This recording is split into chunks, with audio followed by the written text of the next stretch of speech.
in the context of jiu-jitsu, especially like maybe like 15 years ago, 10 years ago, it's like instructionals, videos, right? Like you DVDs. That's how you get auxiliary information aside from your professors, right? Then we Hmm. start seeing the formalization of that process, right? And I guess the more modern, like the current modern iteration of that would be like BJJ Fanatics. They've got like, oh my God, VHS. I'm showing my age here. Sorry, Thanks that's a a good lot, comment. Aaron, That's a good for comment. reminding me. Thanks, Aaron, for reminding me of how old I am. um, barring that, what's it called? Now, like BJJ Fanatics is the modern iteration of like distribution for like instructionals of that kind of format, long form. Hmm. Hmm. And Yeah. then even and the last decade and like still ramping up better. It's just subscription services, so online academies. Marcelo Hmm. Garcia in Action, Keenan Online, Art of Jiu Jitsu. Um, The well, Gracie the guys who set the standard, the Gracie family, how could I forget, right? How could I forget? How could I forget? Gracie Um, Academy. Yeah. I guess my first just like kind of ease into it, Professor. What's your take on this kind of learning, online learning? Like anything, there's pros and cons. You know, it's definitely been a crazy process for me. You know, let's just kind of go back and I'll talk a little bit about my process and all this. When I started in martial arts, there was the best thing you can get was magazines. Hmm. That's all there was magazines, and you had to wait. Like it was a monthly thing, so you had to wait a month for the next one to come out. And the only thing you could really see with was like pictures, so sequences of techniques in the picture sequence, and you have to kind of use your imagination a little bit as far as like, okay, what's the person doing and what's the attack, what's the defense.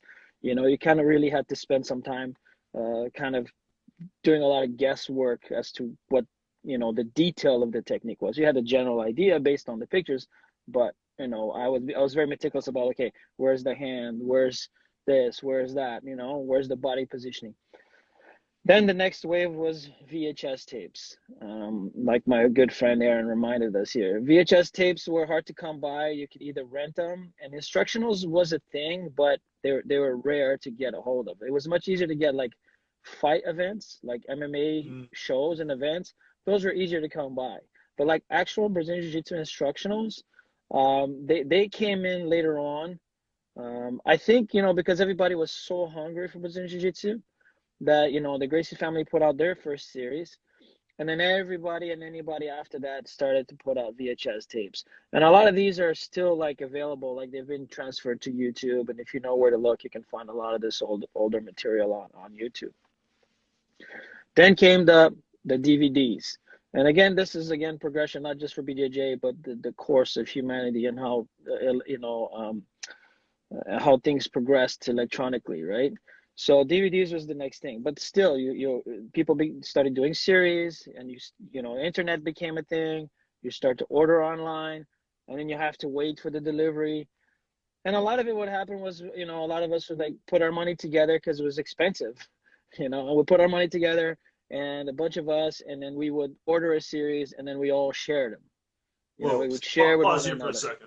Like you're saying expensive, like if people are coming together to pay, like how much is like an instructional set? Oh, they were a few $100, you know, and we didn't, and it would, for someone like, you know, like we were young and still, you know, not much too further into our careers and making money. So a lot of us were broke fighters. No, fair enough, fair So enough. And they, actually, that price point is insane, given that like if I'm so looking at some of them BGA were quite Fanatics. Yeah, pricey, like $400, $500, whatever. yeah, So we yeah. all put our money together, and we would order a series, and you know, but there was a lot of exchanging of tapes, and you know, when there was VHS tapes, we'd exchange tapes. And then of course the internet went crazy. You know, the Gracie family got a lot of flack when they started doing the, okay, we're going to teach stuff online. They were the first to have a standardized system of delivery on online. They got a lot of flack because they were like, oh, you can get your blue belts through online learning, and that kind of went sour for them, and they got a lot of flack for that. But the point I'm trying to make is that they were the first, and they had a structured platform. And then even though everybody shitted on them, it's always the same thing. You realize, oh, wait a minute, they're doing really, really well financially. They're making good money. Okay, boom, who's next? I believe the next two that started to do really, really well was Marcelo Garcia and the Mendez kids. They were kind of like the next two that were making good money on that. And then it started to snowball and everybody else got on board. Now there's too many to even, realize and but I think what changed the game recently in the last, couple of years is, BJJ Fanatics, because I think they just focused strictly on that. And I think they were smart because they weren't what they were very intelligent about. And again, I'm going to explain the pros and cons in a minute. What they were very intelligent about was they weren't putting instructionals in the same way as before, where everybody's like, okay, here's my whole thing, here's my whole system, here's my blue belt, my purple belt curriculum, here's my, here's the standard, okay, escape DVD, then your attack submission DVD or guard passing DVD, and you had to buy the whole thing. That's why it became like kind of a pricey, right? So what they did, I think, which really put them over everybody else, is they started specialized series. This guy's going to come in, this world champion is going to come in, and he's going to teach his best moves, which is like, okay, it's everything you need to know about his particular spider guard.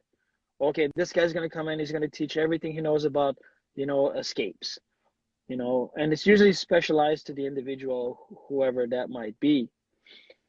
And of course, I bring him up often, but he's, I think he's right now one of those guys where he's done really, really well financially with his sales. Is John Danaher.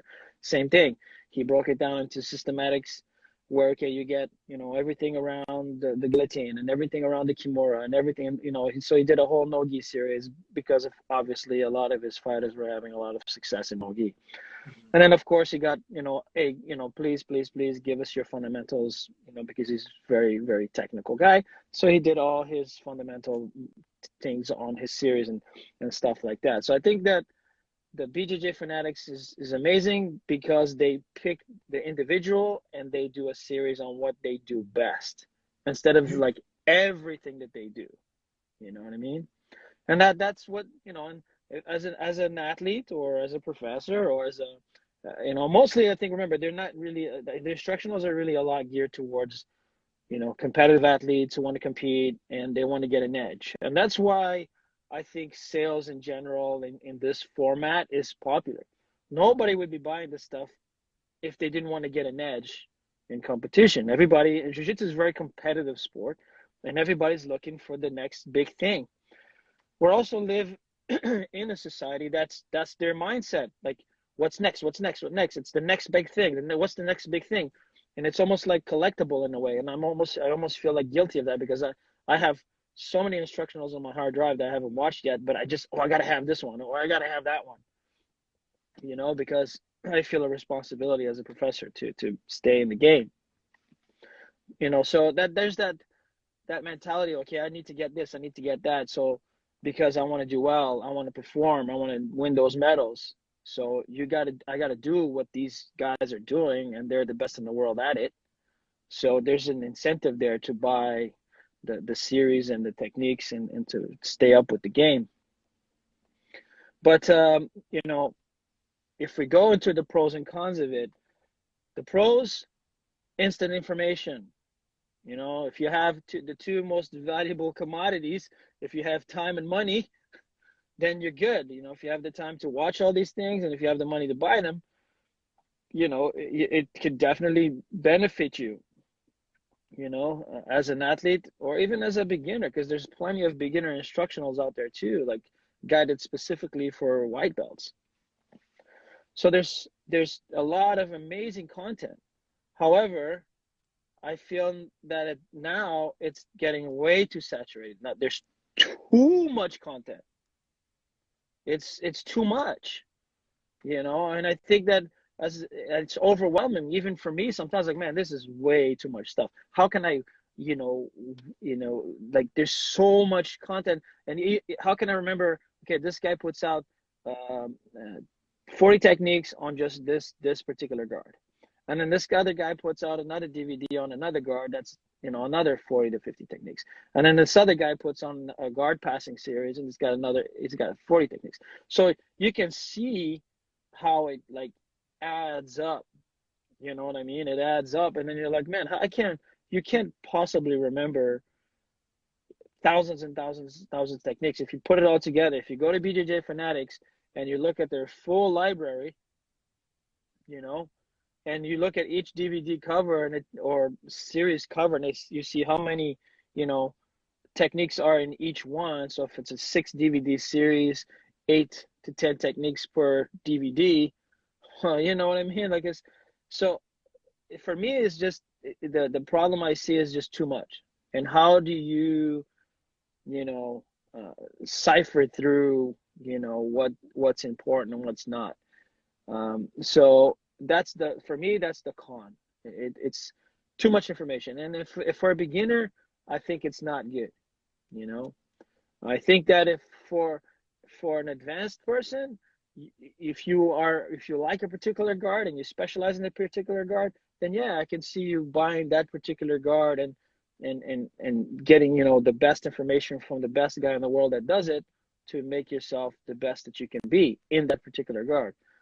But what I find it, I'm not sure about other professors on here and how they feel. If there's any professors on here, feel, you know, please comment.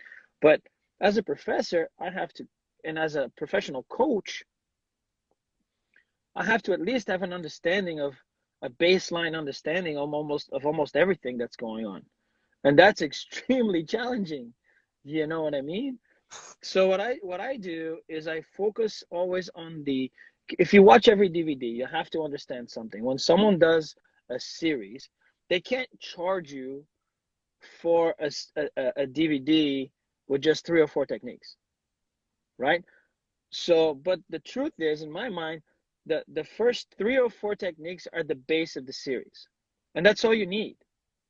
The rest is filler because they can't justify charging you the amount that they're charging you for just 3 or 4 techniques. You gotta have the remember the fancier, the more crazy you go into it, the more elements, the more positional exchanges happens. That if you look at a percentage game, right? So if you have like a, you know, if you're looking at a percentage game, it starts to diminish more and more and more and more and more. Where okay, you're talking about the first. That's why I only focus on the 3 or 4 things because that's the base of the guard or the guard pass.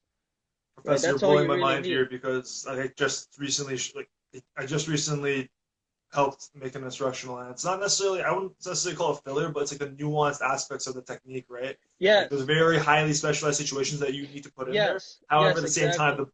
the core Eh, section is the beginning. Yes. That. So if you're gonna watch instructionals, focus mainly on the core, the setups, the grip, the entry, the control, and then okay, the rest is circumstantial. Is based on the reaction of your opponent. Or what if this and what if that and if he that, right?